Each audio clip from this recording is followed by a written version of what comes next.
오늘 이제 세 번째 시간인데요. 인간에 대해서 오늘은 서로 나누고자 하는데요. 혹시 지난주 삼위일체 하나님에 대해서 우리가 배웠고 섭리, 하나님의 섭리에 대해서 배웠는데 혹시 과제 생각나시는 분 있으신가요?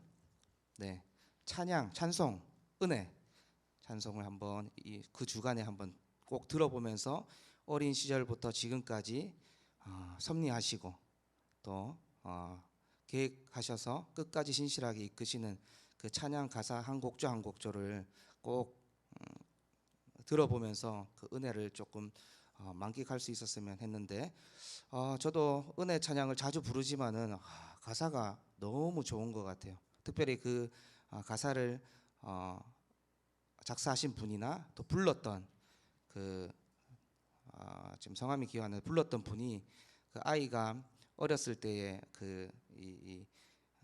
쇠 젓가락을 가지고 놀다가 콘센트를 잘못 꽂아가지고 일정 기간 이제 장애를 입게 되었는데 그 아이를 생각하면서 부른 그 CCM 가수가 기억이 안 나는데 하여튼 그 분의 사연이 우리 또 유튜브에 또 그 은혜 찬양 그 CCM 가수라고 치면 또 스토리가 또 있어요. 또 그분의 또 스토리를 또 들어보면 또 간증을 들어보면 또 다시 또 은혜가 될 거니까요.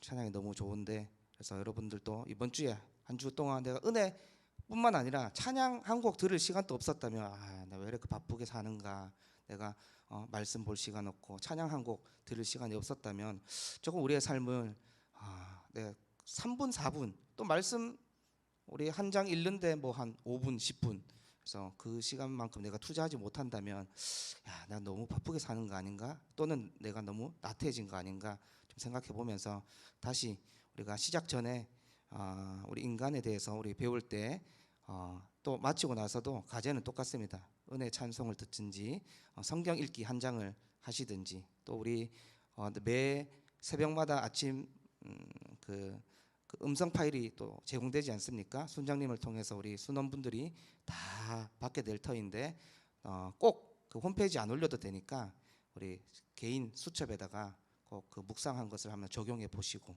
참 좋은 것 같아요. 자, 우리 함께 또 방법은 또 동일합니다. 제가 읽으면서 부가적인 설명을 또 하도록 할게요. 인간에 대해서 세 번째 키워드는 인간인데요. 하나님의 형상. 자, 한번 읽어볼게요. 하나님께서는 지극히 높으신 그분의 뜻하심으로 인하여 세상 모든 만물을 창조하셨습니다. 그리고 세상 모든 만물 중 가장 마지막으로 인간을 지으셨습니다.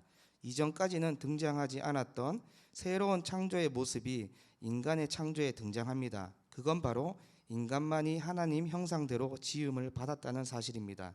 우린 너무도 당연하게 여기는 하나님의 형상 교리를 바르게 이해할 때 우리가 어떠한 존재이며 어떠한 방향으로 나아가고 있고 어떠한 방향으로 나아가야 하는지를 바르게 알 수 있습니다. 그러기에 하나님과 우리의 관계, 하나님 앞에서 우리의 존재, 우리가 살아가는 이유인 사명을 하나님의 형상 교리를 통해서 깨달을 수 있습니다. 정말 그렇죠? 아무리 뛰어난 인간이라 하더라도 창조주 또 심판주, 구원자 대신 주님과는 비교가 할 수 없기 때문에 우리는 하나님이 우리를 자신의 형상으로 지었기 때문에 하나님께 비춰질 때에 우리 존재를 깨닫게 되고 또 하나님과의 나와의 관계, 하나님 은혜를 받게 되고 하나님 주권을 믿게 되고 하나님 은혜를 우리가 깨닫게 되면 하나님을 통해서 나의 존재를 알게 되고 또 나와 이웃의 존재, 사람과 사람과의 관계를 또 알게 되고 또 나와 피조물 간의 관계, 하나님께서 번성하고 다스리라는 명령을 주셨지 않습니까? 그래서 이 피조 새끼에 대한 이해를 하나님과의 관계를 통해서 다 알게 되는데요. 이게 이제 추후에 우리가 살펴보면 삼중적인 위치라고 이야기하는데 계속 한번 읽어볼게요. 인간이 하나님의 형상대로 지음 받음은 성경이 말하고 있는 바입니다. 성경은 오직 인간만이 하나님의 형상으로 창조되었다고 말합니다. 그러므로 인간이 하나님의 형상으로 존재한다는 것은 기독교 인간론의 핵심이라고 할 수 있습니다. 형상이라는 단어에 깔려있는 기본적인 개념은 닮음이라는 개념인데요. 이 단어는 처음 인간이 창조되었을 때 인간이 하나님을 닮음을 우리에게 말해줍니다. 우리의 외형적인 모습이 하나님을 닮았다는 것을 말할까요? 아닙니다. 우리가 하나님을 닮음은 하나님께서 우리와 나눠 가지신 하나님의 성품을 우리가 닮았음을 의미합니다. 네, 그렇죠? 외형적으로는 우리가 사실은 하나님에 대해서 하나님 무한한 존재이기 때문에 하나님에 대해서 얼굴을 그린다거나 뭐 그러신 이제 그런 어떤 영화부 유아부 때 하나님 얼굴을 그리는 뭐 색칠 공부를 하든가 뭐 모르겠어요. 이게 어렸을 때 교육이 참 중요한데 하나님 무한한 존재이기 때문에 사실 이 어떤 뭐 얼굴의 형체 또 외형적인 모습을 우리가 닮은 건 아니에요. 하나님의 고유한 성품들을 우리가 알기 때문에 지성도 주시고 또 거룩함도 알게 하시고 하기 때문에 우리가 이 지성을 통해서 하나님의 형상을 볼 수 있는 거지, 하나님을 깨닫게 되는 것이죠. 계속해 보겠습니다. 성경은 인간을 네 가지 상태로 나누는데요. 먼저는 타락 이전의 상태, 최초의 인간인 아담의 상태입니다. 다음은 아담의 범죄로 인해 일어날 타락 이후의 상태입니다. 그 다음은 예수 그리스도를 구세주로 신뢰하는 중생한 상태입니다. 거듭남의 상태죠.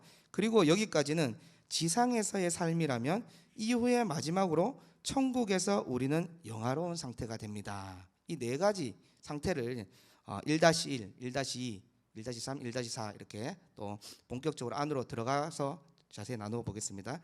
자, 1-1 본래 하나님의 형상, 하나님의 원래 인간을 만든 목적 또 형상에 대해서 얘기하는데요. 먼저 최초의 인간인 아담의 상태입니다. 타락 이전의 상태는 원 하나님의 형상의 상태입니다. 이 원이 본질 원이에요. 그러니까 한자로 그 원 상태, 깨끗한 그 상태죠. 원 하나님의 형상의 상태인데요. 하나님의 형상을 충분히 이해하려면 우리는 그 형상을 창조, 타락, 구속이라는 패러다임 안에서 비추어 봐야 합니다. 태초 인간이 죄에 빠지기 전의 모습은 원래의 형상이었습니다. 원래 형상 뜻은 깨끗하고 완전 무결한 상태, 선한 상태. 성경의 모든 구절이 뭐 전도서라든지 잠언에 하나님이 이 세상을 만드신 원 상태는 뭡니까? 선한 의도로 만들었어요. 그래서 첫째 날부터 다섯째 날까지 완벽한 하나님 나라를 구현하시고 여섯째 날에 인간을 만드시면서요, 인간이 눈 뜨자마자 비춰진 이 세상은 모든 것이 선했고 아름다웠고 깨끗했습니다. 죄가 들어오기 전의 상태였기 때문에. 그리고 인간의 모습들을 보면 어떻습니까? 서로 너무 선한 상태였고 죄를 몰랐던 상태에 있었기 때문에 벗은 몸이었지만 서로 부끄러워하지 않았다고 해요. 그만큼 선한 상태로 지음 받았는 거죠. 원 상태였어요. 우리는 하나님의 형상이 인간 역사에서 어떻게 드러났는지 정확히는 모르지만 최초의 부부 아담과 하와는 죄 없이 순종적으로 하나님의 형상을 반영했을 것이라 추측할 수 있습니다. 즉 하나님을 예배하고 섬기며 서로를 사랑하고 섬기고 하나님이 그들에게 주신 창조 세계의 영역을 다스리고 돌보는 면에서 그들은 죄 없이 순종적으로 자기 역할을 다했다는 것이에요. 이때 인간은 세 위치의 관계 가운데 위치되었습니다. 첫째는 하나님과 인간과의 관계, 그렇죠? 이게 삼중적인 위치인데요. 인간과의 관계. 둘째는 인간과 인간과의 관계. 셋째로는 인간과 피조 세계와의 관계입니다. 그러한 관계 가운데 하나님을 온전히 예배하고 섬기고 서로가 서로를 사랑하고 섬기고 피조 세계를 온전히 다스리는 것, 그것이 인간의 삼중적인 위치 가운데 바르게 살아가고 있던 모습이었어요. 생각해 보면 아담과 하와는 선악과를 바라보면서 죄를 알기 전에는 그 선악과를 통해서 하나님이 우리에게 모든 것을 자유롭게 누리게 하셨다라고 보면서 또 하나님을 찬양했었고, 또 그 아담과 하와는 서로가 서로를 최초의 부부로서 어떻게 연합된 존재로서 서로 사랑하고 섬기는 존재들이었죠. 또 어떻습니까? 그 피조 세계들은 이미 인간에게 최초의 명령이 뭐죠? 다스리고 번성하고 다스리라는 명령을 받았기 때문에 이 피조 세계를 온전히 다스리는 것, 이 삼중적인 위치가 원래 인간의 형상, 하나님의 의도였던 거예요. 계속 읽어보겠습니다. 하나님은 자신이 고유한 본성인 영에 속한 속성들을 인성 가운데 부여해 주셔서 인간이 하나님의 피조물이지만 하나님과 인격적인 교통을 하게 하신 것입니다. 인간은 하나님의 형상을 가졌기 때문에 만물의 영장으로서 대권을 행사하며 하나님을 아는 지식을 얻게 됩니다. 인간은 하나님의 형상을 가짐으로써 이성적이고 영적인 존재로서 하나님을 예배하게 되었습니다. 그렇죠? 이성도 하나님의 형상을 때문에 이성으로도 알게 되었고, 또 우리는 어떻습니까? 육이 있지만 또 영혼이 있는 거예요. 영이 주어지죠. 그래서 예배하면서 우리가 막 연기하면서도 울 수 있고 하나님을 찬양할 수 있고 그럴 면도 있지만, 정말 신실하신 하나님, 영과 진리로 다스려지는 하나님에 대해서 깨닫게 되고, 내 내면이 밝은 빛으로 내서 다 비추게 되고, 또 내가 죄인이라는 사실과 나를 구원해 주시고 신실하게 이끌어 가시고 죄된 삶을 끊고 다시 이제 완전히 변화된 삶을 추구하는 그 은혜를 아는 순간 어떻습니까? 너무 감사한 거예요. 하나하나가 너무 감사하기 때문에 연기도 할 수 있는 어떤 면도 있지만, 그런 것 없이 정말 신실하게 주님을 예배할 수 있는 모든 것들은 어떻습니까? 영의 세계가 있기 때문에 그런 거예요. 우리의 육체를 가지고 있는 영혼이 있기 때문에 하나님이 이미 영으로 우리가 교통하시잖아요. 그러니까 알게 되는 것이죠. 영적인 존재로서 하나님을 예배할 수 있게 되는 것이죠. 계속 읽겠습니다. 타락 전 원래의 하나님의 형상의 인간은 온전함을 지녔기 때문에 원하지 않는다면 죄를 짓지 않을 수 있었습니다. 그렇죠. 완전한 상태이기 때문에. 그러나 그럼에도 불구하고 자신의 의지로, 즉 자원하여 인간은 타락한 것입니다. 네, 계속 자유의지 다루기 위해서 한번 계속 일단 읽어볼게요. 아담은 하나님이 보시기에 선을 행할 의지, 즉 자유의지를 가지고 있었습니다. 하나님은 사람에게 자유의지를 주셔서 뜻을 다한 순종을 통하여 영광 받기를 원하셨습니다. 하나님께서 우리를 로봇과 같이 하나님을 찬양하도록 하지 않으시고 자유의지를 주사 스스로 하나님을 찬양할 수 있게 하심은, 하나님은 우리와 인격적인 관계를 맺으시는 분이시기 때문에 분이심을 보여줍니다. 그렇기에 최초의 인류는 온전했고 그 가운데 하나님의 말씀을 순종할 수도 불순종할 수도 있었습니다. 자, 우리 한번 자유의지를 한번 생각해 볼까요? 자유의지, 자유가 있다는 것은 여러분 무엇일까요?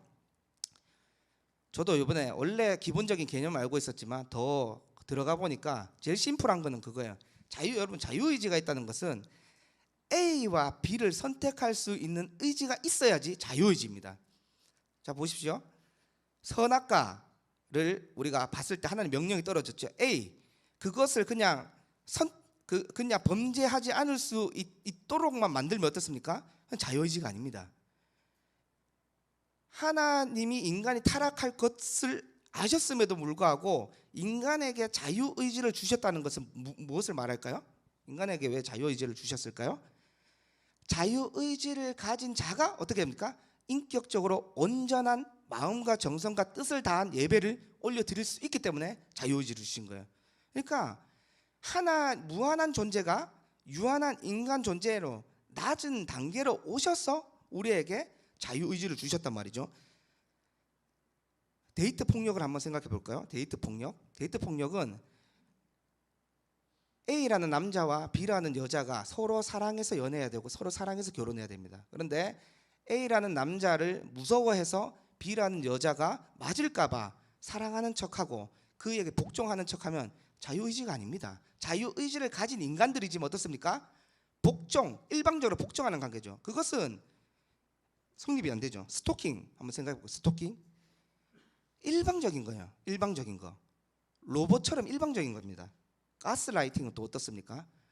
복종당하게 되는 거죠. 하나님은 그렇게 우리에게 자유의지를 주지 않았다는 거예요. 아담을 깨끗하고 선하게 만들었지만 이 죄라는 것이 외부의 세계에서 들어온 거예요. 완전한 그 세계 내부 안에서 이루어진 게 아닙니다. 하나님이 그래서 죄의 주동자가 아니란 거예요.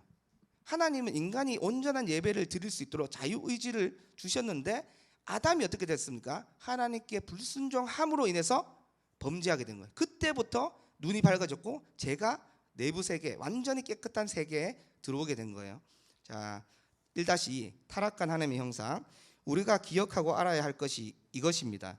우리는 본래 하나님을 예배하는 하나님의 영광을 위한 존재로 지음받았는데 지금 우리의 모습은 어떻습니까? 하나님을 예배하도록 지음받은 인간이 각자의 삶에서 하나님이 아닌 다른 것들을 예배하고 그것들을 위해 봉사하고 사랑하고 다스리고 있지 않습니까? 이거는 뭐 우리 각자가 하나님 만나기 전의 삶을 한번 곰곰이 그려보시면 딱 답이 나옵니다. 하나님을 만나기 전에는 어떻습니까? 세상 풍조를 따라서 살아가던 자가 우리였어요. 부정할 수 없습니다. 왜냐하면 하나님 만나고 제가 무엇인지 알게 되고 하나님이 어떤 분이신지 알게 되고, 하나님을 모르는 세상 사람들은 어떻습니까? 여전히 세상 풍조에 따라서 지금 살아가고 있는 거예요. 모르기 때문에 우리가 어떻습니까? 전도하는 거예요. 모르기 때문에 여전히 그들은 십자가의 도를 모르기 때문에 어떻습니까? 미련하고 어리석은 것으로 여기는 거예요. 그런데 구원받은 우리에게는 하나님이 가장 기뻐하시는 방법이 전도이고 복음 전하는 일이고, 또 그 은혜를 알기 때문에 어떻습니까? 영광스럽고 축복받은 길임을 알게 되잖아요. 그러니까 우리가, 저도 그렇지만은 저도 계속 몇 번 강조했지만 23살 이전의 삶을 생각해 보면 여전히 믿어도 세상 풍조 유혹에 우리가 시험에 넘어질 수는 있어요. 그런데 알기 전의 삶을, 여러분 하나님 만나기 전의 삶을 곰곰이 한번 생각해 보면 세상 풍조를 따라갔습니다. 알게 모르게. 무신론자도 사실은 세상 풍조를 따라가는 자. 왜 그렇습니까? 하나님 외에 다른 것들을 따라가는 사람은 어떻습니까? 세상 풍조를 따라가는 자들이에요. 하나님을 몰랐다고 말할 수 있는 사람은 없어요. 하나님 몰랐다고 부정할, 왜냐하면 믿지 않는 행위, 그것조차 로마서는 뭐라고 얘기합니까? 불순종하여 범죄하였다라고 정의를 내리기 때문에 벗어날 수 없는 거죠. 그래서 읽어볼게요. 우리에게 주어진 본래 하나님의 형상이 있습니다. 그것은 온전히 하나님만을 바라보며 하나님께로 향하도록 하지만, 인간이 죄에 빠진 후에 하나님의 형상은 사라진 것이 아니라 삐뚤어졌습니다. 죄로 인하여 모든 인간 안에 있는 하나님의 형상은 파괴되지는 않았지만 심하게 부패하였습니다.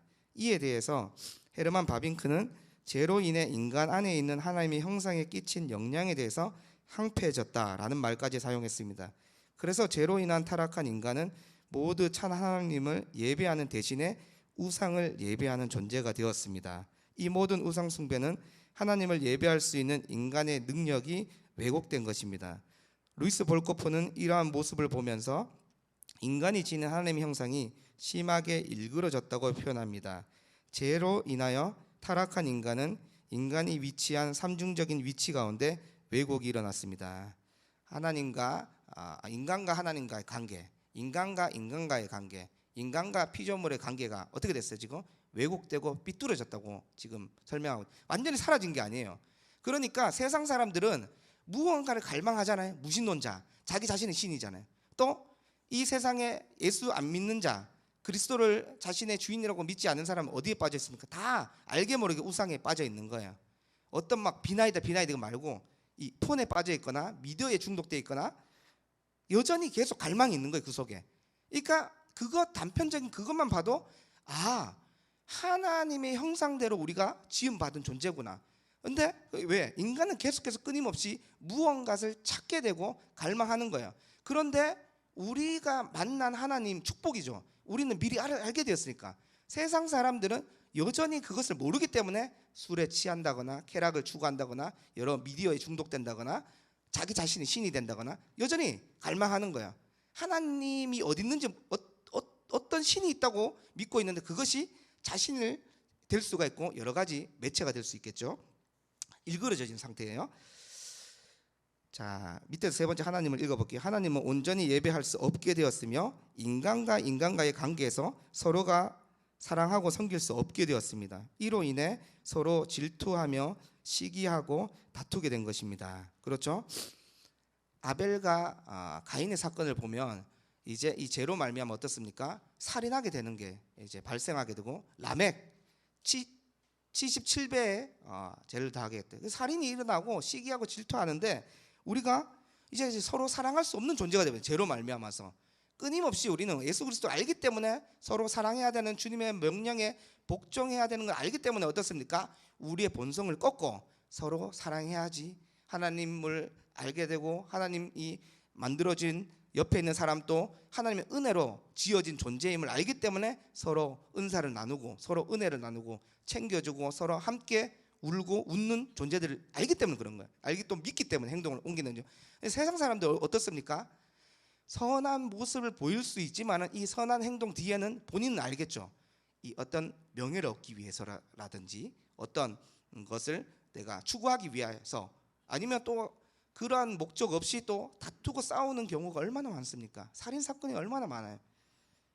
다투게 된 것이죠. 또한 하나님께서 우리에게 다스리도록 주신 피조 세계를 온전히 다스리지 못하는 환경 파괴까지 일어나게 된 것입니다.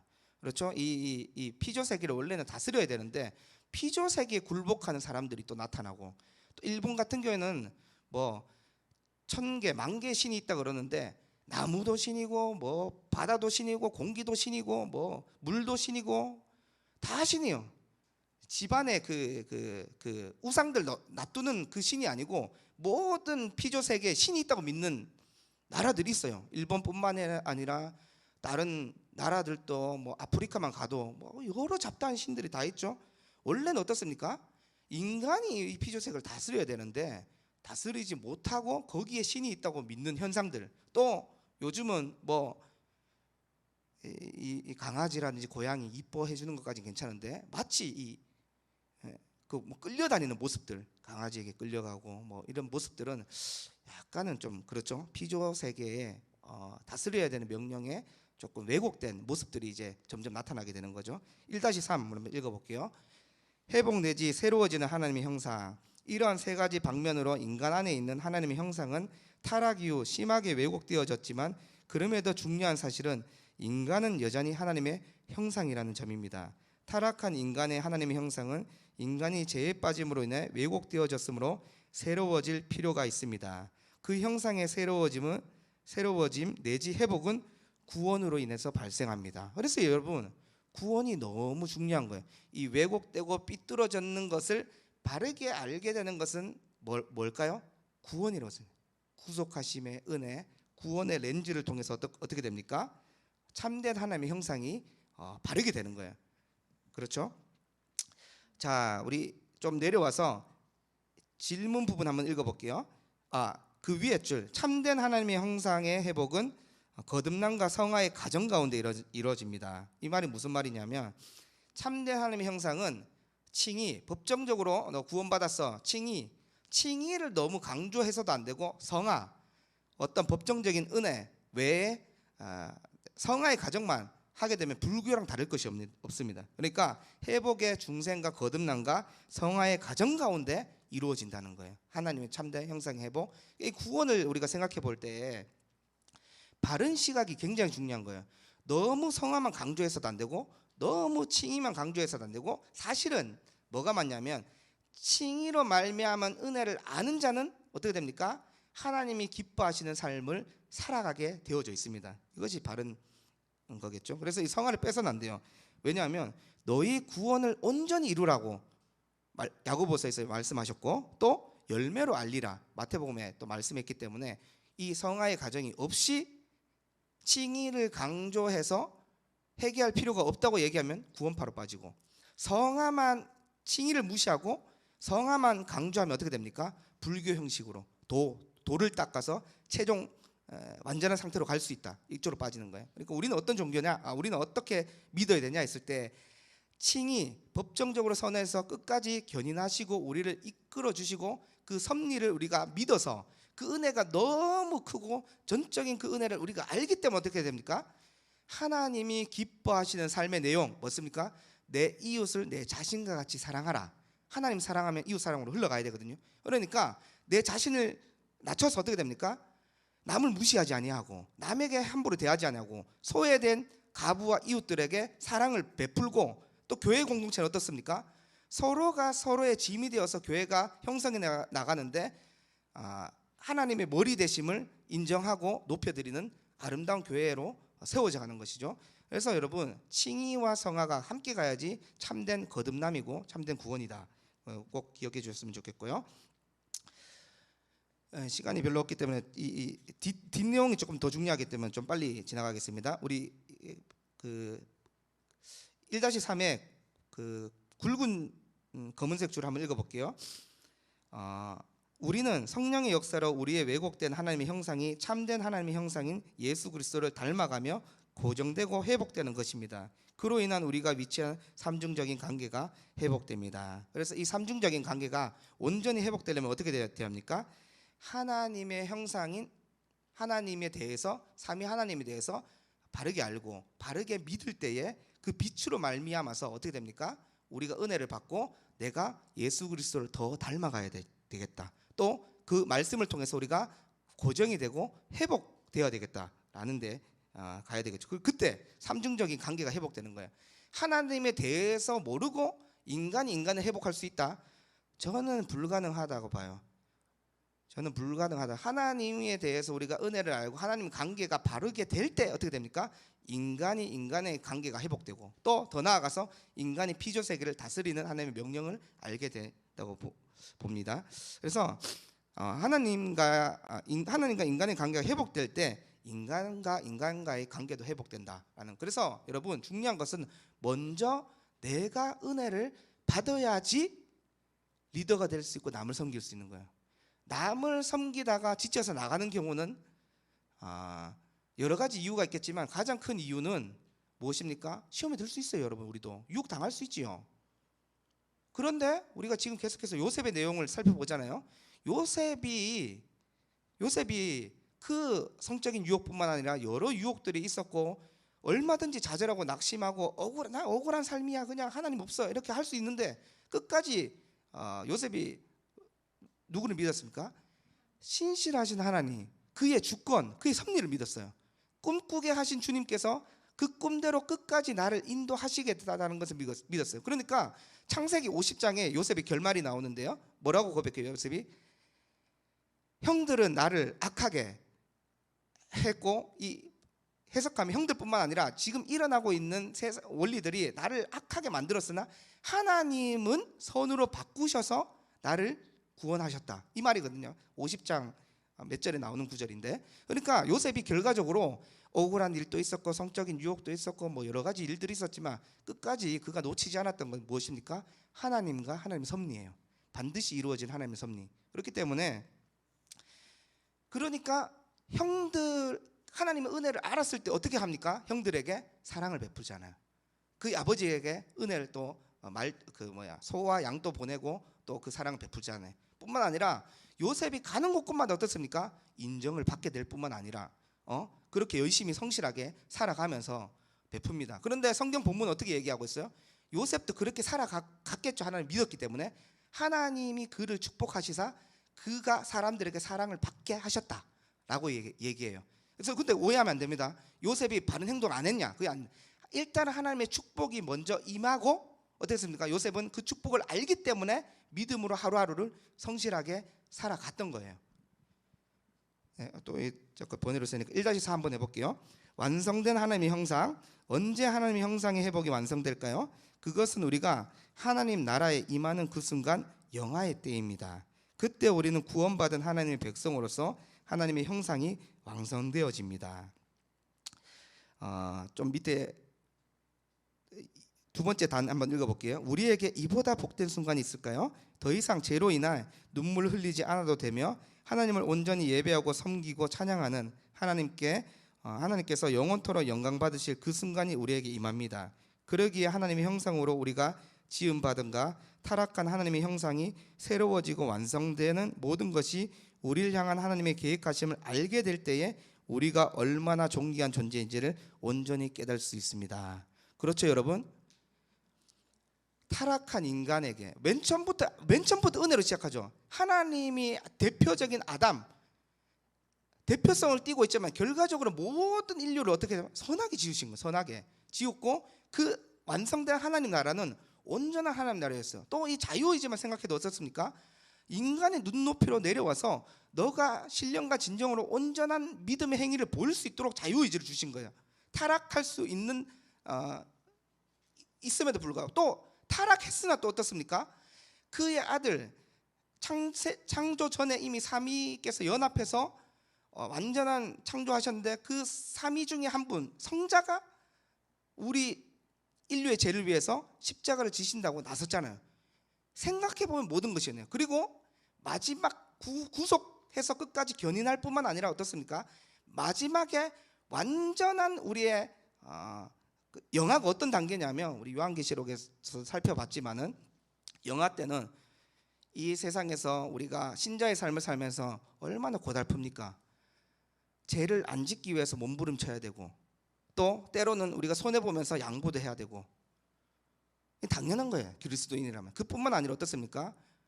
남들 얘기 들어보면 슬픈 사연들이 얼마나 많은지 또 이유 없이 암에 걸리고 아픈 질병과 눈물과 이 땅에서는 유한한 인간의 삶은 아픔이 있잖아요. 상처가 있잖아요. 그런데 이 영화로운 상태는 어떻습니까? 질병도 없고 아픔도 없고 눈물도 없고 상처도 없고 밤도 없어요. 계속 빛으로 비추어 있는데 그 보고 싶었던 하나님을 최상의 몸 상태, 우리 지금 아파서 막 눈물 흘리고 내 몸 하나 못 챙겨가지고 하나님 정말 보고 싶습니다. 이 진실된 고백했던 그 내용 그대로 어떻습니까? 최상의 우리가 건강했던 그 몸 상태 그대로 새하지도 않는 그 영화로운 몸 상태로 하나님과 영원히 찬양하는 거예요. 이 단계까지 하나님이 이끌어 주시는 거예요. 그러니까 저자가 뭐라고 얘기합니까? 우리가 얼마나 존귀한 존재인지를 온전히 깨닫게 됩니다. 이렇게 얘기하죠. 영화 단계까지 하나님이 인도하셨다라고 얘기하는 거예요. 약속과 제 우리 좀 한번 살펴볼게요. 약속, 행위언약과 제. 우리는 하나님을 알아가며 우리를 또한 알아갑니다. 그리고 그 첫 단계는 하나님을 알므로 인하여 자신의 비참함과 무능을 발견하게 됩니다. 이거는 뭐 우리가 하나님 만났을 때의 삶을 적용해 보면 잘 알 수 있어요. 우리가 은혜를 잘 받게 되는 법은 사실은 없어요. 그런데 제 경험이나 성경 말씀을 통해서 알게 되는 건 무엇이냐면 자신이 얼마나 전적으로 부패했고 무능하고 비참한 존재인지 알게 되고 저 크신 하나님께서 나에게 베푸시는 그 구속 경륜과 은혜를 알게 되면 어떻게 됩니까? 다 가졌다. 뭐 영화에서 보면 뭐 춘추 전국 시대를 만들고 그 주인공이 야 막 다 가졌다 막 소리 치잖아요. 정말 그랬어요 제가. 그래서 고백이 만나고 나서 한 달 뒤에 고백이 이 하나님 내 진짜 좀 더 중고등학교 때 좀 일찍 만났으면 어땠을까 이 생각도 해봤는데요. 그럼에도 불구하고 그것이 입을 닫았어요. 괜한 말을 했구나 내가. 왜? 하나님은 가장 적절한 때에 어떻습니까? 나를 작정하시고 부르시고 그 은혜를 주신 거예요. 그렇죠? 그래서 여러분들 오늘 이 저자처럼 자신의 비참함과 무능을 발견해야 됩니다. 여전히 내가 잘났다, 나에게 선한 행동을 통해서 하나님이 내가 이쁜 짓 했기 때문에 하나님이 복을 주셨다, 이렇게 생각하면요 은혜가 반쪽짜리 은혜, 또 시험과 유혹 앞에서 넘어질 가능성이 큽니다. 왜냐하면 전적인 하나님의 은혜를 자랑하고 하나님을 찬양하는 사람은요 시험에 들어오고 유혹에 들어도 아차 하는 순간이 있어요. 이렇게 살면 안 되는구나. 내가 하나님께 받은 은혜, 내 어떤 완전 전적 부패잖아요. 내 뭐 어떤 행위를 할 수 없는 상태에서 하나님과 허물과 죄로 죽었던 우리에게 임하신 복이잖아요. 하늘에 속한 모든 신령한 복을 신자들에게 주셨잖아요. 그러니까 그 은혜를 아는 사람들은 유혹과 시험에 넘어질 때가 있지만은 전도서 말씀처럼 오뚜기처럼 다시 일어나는 거예요. 목사님 제가 잘못 생각했습니다. 다시 순장으로 섬기겠습니다. 이 직분 리더 우리가 뭐 주어졌다는 것은 너무나 큰 은혜예요. 너무나 큰 은혜. 그래서 내가 어디 뭐 큰 교회에서 예배만 드리고 그냥 공동체에 소속되지 않은 채로 내가 평생 그냥 신앙생활을 하겠다? 저는 하나님에 대해서 잘 모르지 않나. 하나님에 대해서 잘 모르고, 첫째는 하나님에 대해서 왜곡된 시선이 있기 때문에 공동체를 모르는 거예요. 하나님에 대해서 아는 사람들은 어떻습니까? 이름도 없이 빛도 없이 그저 섬기는 거예요. 때로는 또 본성이 들어오기 때문에 나 이렇게 봉사하고 바깥에서 추운데 주차 봉사 2시간 했는데 좀 이름이라도 언급해 주지, 좀 옆에서 좀 이렇게 호응이라도 해주지. 인간이기 때문에 그런 생각이 들어요. 너무 추운 한겨울에 주차 봉사하거나 막 식당 봉사 2시간씩 설거지하면 인간적인 본성이 올라오지만 또 그 다스리는 게, 그 마음을 다스릴 수 있는 게 어떤 거예요? 하나님의 은혜를 알기 때문에 또 입술로 내가 범죄하구나, 내가 어떤 사람인지 알고 나에게 주신 하나님 은혜가 얼마나 큰지 아는데 이 주님의 방주, 주님의 교회를 내가, 주님의 몸된 교회를 내가 핏값으로 산 교회를 섬길 수 있다? 다시 생각하면서 감사하게 되는 거예요. 저 주차 공사하겠습니다. 저 설거지하겠습니다. 그런 의미에서 우리 교회는 굉장히 잘 섬기고, 너나 할 것 없이 우리 평신도 우리 리더분들이 나서서 섬기고, 너무 아름다운 모습이, 은혜를 알기 때문에 그런 거예요. 은혜를 알기 때문에. 자, 우리 계속 읽어볼게요. 인간은 모두 죄로 인하여 치명적인 상처, 정적인 타락에 이르게 되었습니다. 하나님은 분명 인간을 죄 없는 상태로 창조하셨습니다. 그러나 인간은 그 축복된 상태를 계속해서 유지하지 못했습니다. 하나님은 최초의 인간인 아담에게 양자택일의 선택권을 주셨습니다. 하나는 완전한 순종의 길이고 다른 하나는 불순종의 길이었습니다. 하나님 인간을 너무나 사랑하시어 인간을 위한 모든 좋은 것을 다 선물하였고, 인간은 하나님이 주신 모든 것을 누리기만 하면 됐습니다. 하나님이 아담에게 요구하신 것은 딱 하나, 순종이었습니다. 자발적인 선택으로 하나님의 언약을 지키기를 원하셨던 것입니다. 너무 감사하잖아요, 여러분. 하나님이 원하시는 게 돈도 아니고 뭐 어떠한 것도 아니고 자발적인 순종이었대요. 자유의지를 줬기 때문에 자발적인 순종의 길을 선택할 수 있었음에도 불구하고 아담이 넘어갔잖아요. 또 모든 환경은 선하게 지어졌기 때문에 사실은 퍼센테이지로 나누는 학자들은 없어요. 그런데 제가 아무리 곰곰이 생각해도 99% 범죄하지 않을 장치들을 다 마련했어. 하나님이 다 마련하는데 아담이요, 그 가능성을 깨트리고 범죄하게 된 거예요. 그래서 우리가 죄에 대해서 생각할 때에 가장 큰 논리는 원죄입니다. 원죄. 아담의 죄 때문에 내가 이렇게 되었다, 이렇게 생각하지 마시고 그냥 나는 부패하고 전적으로 죽었던 존재, 허물과 죄로 죽었던 존재였다. 또 벗어날 수 없는 길이 뭡니까? 자범죄가 우리에게 있어요. 우리가 범죄는 더 큰 줄기는 뭐죠? 성경적인 줄기는 원죄가 아담 이후에 모든 사람들은 죽게 되는, 그걸 인정해야지 로마서 말씀이, 대표성 말씀이 은혜가 됩니다. 어떻습니까? 둘째 아담이 오셨잖아요. 마지막 아담, 둘째 아담이라고 하니까 요즘에 생겨난 이대는 셋째 아담, 넷째 아담, 뭐 그래서 뭐 자신들의 교주라고 얘기하는데, 그래서 조심스러워서 둘째 아담이라고 얘기해도 되지만은 이제 혹시나 그런 이단들이 있기 때문에 마지막 아담이 오셨잖아요. 예수 그리스도 다 십자가 위에서 다 이루셨다. 그래서 너희가 죄에 거할 수 있느냐 묻거든요, 바울이. 첫 번째 아담이 범죄해서 부패했는데 너희 철학적인 논리로, 수사학적인 이야기로 너희가 가진 이성으로 하나님 왜 선악과 만들었어? 그렇다면 은혜를 더하기 위해서 죄에 거해야 되는 거 아니야? 죄에 거해야 되는 거 아니야. 뭐라고 얘기합니까, 사도 바울이? 마지막 아담 예수 그리스도가 왔잖아. 더 이상 죄를 지어서는 안 돼. 그 얘기하는. 히브리서는 뭐라고 얘기합니까? 죄와 죽기까지 싸우라. 명령형이거든요. 명령형. 그러니까 여전히 앞에 있는 저도 죄와 싸웁니다. 물질의 유혹이라든지 뭐 성적인 유혹이라든지 인정받으려고 하는 욕구라든지 명예욕이라든지 모든 인간에게는 있지요. 없다 그러면 거짓말이됩니다. 없다 그러면 거짓말이에요. 있는데도 불구하고 그 은혜를 알기 때문에 어떻습니까? 거절할 수 있고 스톱할 수 있는 거예요. 그러니까 저도 화요일날 설교했는데 요셉의 지혜가 놀랍지 않습니까? 성적인 유혹 앞에서 어떻게 했습니까? 이길 수 있어. 막 보디발 아내는 막 오히려 멱살을 잡는다든지 그러지 않았어요. 어떻게 했습니까? 옷을 마주치자마자 자신의 매달리는 그 여인을 향해서 옷을 벗어두고 도망쳐 버렸어요. 죄를 안 지으려고 하면 그런 지혜가 필요하다는 거예요. 그런 지혜가, 요셉의 지혜가. 그러니까 우리 청소년 청년들 강의를 한다든지 어떤 내용을 전달할 때 성적인 유혹이 이 마지막 요한계시록 내용대로 흘러갈 거거든요. 너무 지금 우리 나라뿐만 아니라 전 세계적으로 얼마나 심각합니까? 조주호 사건이라든지 계속 될 거예요. 성적인 유혹. 거기에다 요즘에 성경험이 11세 초등학교 4학년이 이미 평균 치수가 30%가 넘어요.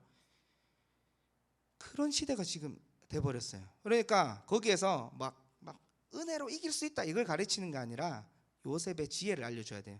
보지 않는 거, 또 그 유혹 앞에서 달아나는 거, 도망가는 거, 죄를 짓지 않는 것이 중요합니다. 네, 계속해서 우리 좀 살펴볼 텐데요.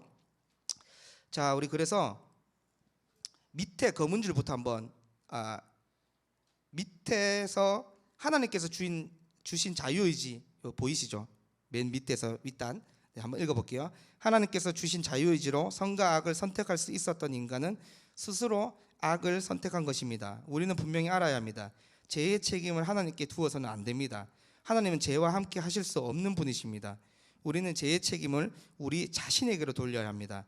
아담이 하나님과의 약속을 어겼고 이후 인간은 어떤 존재가 되었을까요? 성경은 아담의 범죄로 인하여 모든 사람이 본질상 진노의 자녀가 되었다는 것을 명백하게 말해주고 있습니다. 그 이유는 아담이 모든 인간을 대표해서 하나님과 맺은 언약을 어겼기 때문입니다. 이제 인간은 모두 진노의 자녀가 되었고 영원한 저주에 머물게 되었습니다. 일단 한번 넘어가 볼까요? 영원한 저주, 죽음은 곧 여러분 복음의 기초 때도 얘기했는데 죽음, 사망, 곧 이꼬르 뭐라고요? 곧 뭐를 의미하는데요? 뭡니까? 본질상 진노의 자녀는 곧 뭐를 의미하죠? 우리 머리 위에 뭐가 놓였다고요? 모든 인간은 죽음, 사망만 해도 은혜가 되지만은 죽음, 사망할 때 우리가 반드시 머리에 아차하고 또 올려야 되는 것이 있는데 뭡니까? 모든 형벌, 저주, 진노가 우리 머리 위에 놓였다. 죽음만 떠올려도 사실은 우리 생명으로 옮겨졌기 때문에 은혜가 되지만 성경은 뭐를 얘기하고 있어요? 너가 사망에 들어갔기 때문에 악한 자는 어떻게 돼요? 그 행위로 보응을 받거든요. 그러니까 어떻게 됩니까? 하나님은 진노를 내릴 수밖에 없는 거예요. 형벌을 내릴 수밖에 없는 거야. 그 공의로운 성품 때문에. 그래서 하나님을 믿지 않고 자신을 의지하고 하나님 불순종하는 자들은 어떻게 된다고요? 죽음뿐만 아니라 죽음과 저주와 진노가 우리 앞에 놓여 있는 거예요. 그 진노를 해결해 주시는 분이 누구셨죠? 예수 그리스도가 죄가 없으신 그분이 친히 오셔가지고 모든 인류의 죄, 특히 나의 죄를 어떻게 했습니까? 대신 지셨죠. 그래서 우리가 예수 그리스도 올리면 우리가 줄 수 있는 것은 한 가지밖에 없습니다. 더럽고 부패한 나의 죄밖에 없어요. 또 그것을 전가해서 받아가시고 예수 그리스도가 이 땅의 삶에서 완전히 이루신 그 의로움과 또 십자가에서 이루신 완전한 합당한 그 의로움을 하나님께 값을 치루었어요. 마귀에게 값을 치렀다 그러면 마귀 배상살이 됩니다. 사상살이 돼요. 아닙니다. 마귀가 더 크지 않아요. 이 세상이 아무리 악하게 흘러가도 공의가 없는 세상처럼 보여도 한계선을 지은 사람이 누굽니까? 한계선을 지은 사람이 악의 한계를 딱 지은 사람이 누구예요? 하나님. 욥기에서 하나님이 욥기에게 너 시험 다 해라. 하나님이 결정하셨는데 어느 특정한 범위 내에서는 악한 행동 못하게 막아 넣으셨어요. 뭡니까? 생명을 가져가지 못하는, 비록 내 등 다 끓고 막 피가 철철 나고 피부가 다 까지는 고통 속에 있어도 그의 생명은 범하지 말라고 정해놓은 사람이 누구예요? 하나님이신 거예요. 이 세상이 아무리 악하고 이 세상이 아무리 천재지변이 일어나고 기변이 변하고 환경이 오염되고 막 인간이 막 죽어가고 전쟁이 일어나도 하나님께서 이 악한 행동에 한계를 정해놓으시고 그 행동 속에서 믿음을 지키는 자에게는 어떻게 됩니까? 두루마기를 읽고 순종하고 지키는 자는 어떻게 됩니까? 영광스러운 주님을 두 눈으로 보게 되는, 가시적으로 갔던 그분께서 가시적으로 오는 거예요. 휴거가 아닙니다. 하나님 보기 위해서 내가 올라가는 게 아니에요. 하나님이 가시적으로 올라가신 그 모습 그대로 왔을 때에 준비된 신분은 어떻죠? 준비된 신분은 구원을 얻게 되는 거예요. 네, 시간 때문에 다 하지 못하고요. 우리 이거 읽기만 해도 오늘 인간론은 사실 삼위일체는 너무 어려웠잖아요. 읽기만 해도 너무 어려웠는데 그래서 삼위일체 적용하라는 단어 그것만 외워도 된다고 했죠. 새 위격에 구별되셨던 하나님이 신적인 본질로 존재하신다. 이것만 외우라 그랬어요. 뭐 도표를 그리면 다 이단이라고 했습니다. 도표를 막 그리려고 하고. 그래서 삼위일체는 읽었을 때 좀 어려웠는데 저는 이 인간론은 읽어보니까 충분히 이해가 되고 은혜가 돼요. 특히 제 5장은 꼭 읽어보세요. 집에 가서 5장을 꼭 읽어보시고 5장에 또 많은 은혜들이 숨겨져 있습니다. 그래서 제 4가는 뭘까요? 마지막 5장에 보니까 이렇게 질문하잖아요. 이제부터 시작되는 이야기가 무엇일까요? 하나님의 구원에 관한 이야기입니다. 스스로 죄를 지어 비참함에 빠진 인간은 모두 구원이 필요합니다. 제4가는 뭘까요? 예수님입니다. 예수님.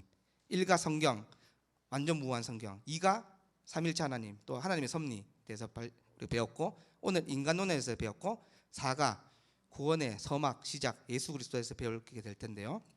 그러니까 일곱 가지 기독교의 핵심이에요. 그야말로. 그래서 우리가 오늘은 말씀을 생각하면서 우리가 함께 기도할 때에 전적으로 부패했고 완전히 죽었던 우리의 존재, 비참함과 무능함, 전적으로 죽었던 우리를 위해서 하나님께서 끝까지 우리를 붙들어 주시고, 또 우리 자유의지 A랑 B를 선택할 수 있는 것이 우리의 눈높이를 맞춰서 최상의 것을 우리에게 주신 거예요.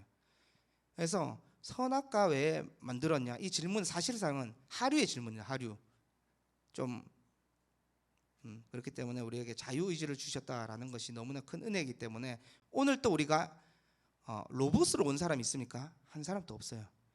하나님 은혜로 발걸음이 여기 옮겨졌고, 또 말씀을 듣게 하시는 것도 하나님의 은혜고, 그래서 여러분 모든 것이 하나님의 은혜이기 때문에 우리 인간에 대해서 우리가 곰곰이 오늘 배운 대로 생각하면서 비참한 우리를 위해서 삼위 하나님께서 끝까지 지켜주시고, 특별히 우리 하나님께서 하나님과의 관계를 바라하는 자는 인간과 인간과의 관계도 바르게 되고, 인간이 또 우리에게 부여한 하나님의 큰 축복, 다스리는 은혜를 우리가 주셨기 때문에 이 삼중적인 위치를 우리가 잘 회복하겠습니다. 믿음을 끝까지 지키겠습니다. 이 고백하면서 우리 30초간 같이 기도하고 제가 기도하고 주기도문으로 마치도록 하겠습니다.